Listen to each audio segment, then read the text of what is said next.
Local 3 Sports with Jake Duran. So you get hired in July of last year here at NMU, and you're in the middle of your first season as a head coach. Can you kind of just get us up to date on how your teams are doing? I know you were just in Kentucky for the Clash in Kentucky. I think the men's team finished first, women's team second. Just talk about how things are going in your first season. We're trying to build. We're trying to grow. We're trying to make the most out of the opportunities that we have this year. The women's team had some significant turnover last year, so building up that side of it's been good, and a little bit younger team on that side. Men kind of didn't turn over as many players, and so a little bit higher expectations there. I'd say we've underachieved a little bit. But the women's team have had some good finishes, some really good individual finishes. With golf, if you don't know, if your viewers don't know, we play, depending on the tournament, 5 or 6 players. You take the top 4 scorers. So you really need four solid. You really need your whole team. You really, can't ride on just one performer, and so that's not an easy task. And golf's a hard game, and so. The men were able to walk away with a win in the GLIAC preview event that Davenport hosted back in the fall. We had an individual win in that event where Russ shot a course record 62 and ran away with the event. Our team won that event really with all 5 guys playing well.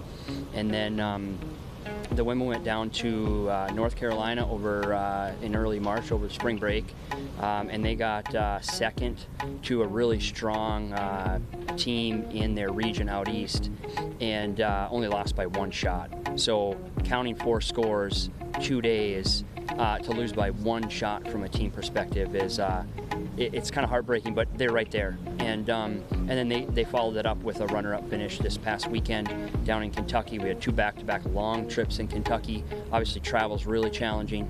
And then the men came away with a win. So we're looking at our last 2 events of the year. Kind of we're more on the back end of our season, and just looking to have a strong finish. So you're getting prepared to go to the Flyer invite, and that's in Romeoville, Illinois, just outside of Chicago. Is that correct?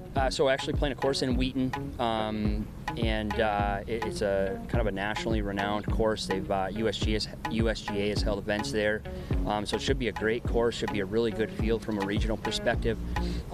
There's a new ranking system and point system that came out this year for college golf, and so we've been just kind of following how that's working.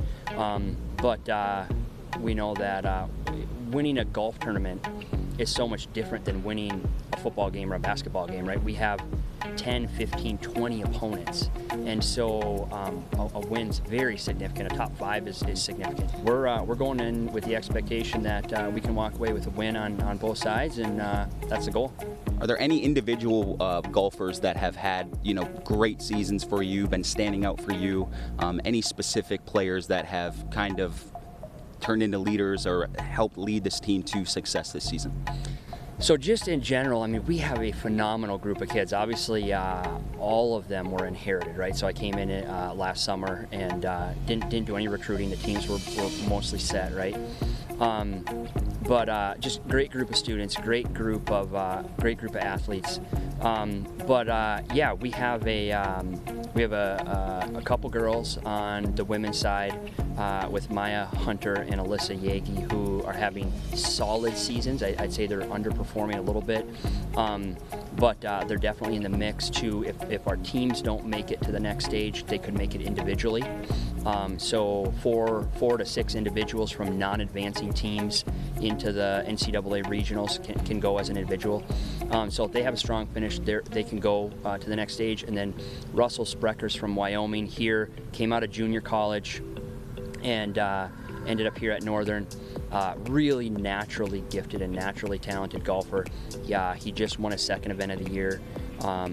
And he's right in the mix to if he just has a solid finish, would make it to Oklahoma for the first stage of national. So we're capable of making it as a team if we have a strong finish, and then tracking those results as well. All right, Eric, well, thank you so much for your time. Obviously, good luck moving forward, and looking forward to seeing these programs continue to grow and find more success.